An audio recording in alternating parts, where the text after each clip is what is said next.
काढली, कुठे एक रांगोळी काढली, मध्ये रांगोळी कलरनी 60 तरी ऍक्च्युअली तिथं 80 पाहिजे, पण 60 आहे.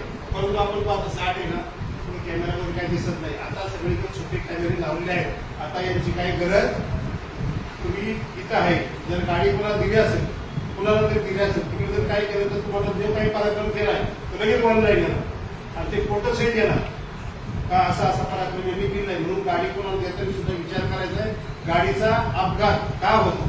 पुन्हा एकदा सांगतो, हा फक्त मोबाईल, या मोबाईलचे अनेक प्रश्न आहेत, हे वेगळे झाले. पण काही काहीला फक्त ते मोबाईल कानात काय असतं कानात झालं बरोबर. काही काही करतात अशी केस ठेवतात किंवा काहीतरी ठेवतात, पण ते कानामध्ये घालून असतात. त्यांना अजिबात ते होवान वगैरे काही कळत नाही आणि ते सरळ बोलतच असतात. समोर जर तुम्ही हा बोला काय होतं, मोबाईल असेल हा थांबायचं, हा बोला साहेब काय झालं, ते हे चालूच, इकडे चालूच, तर तिकडे हा साहेब काय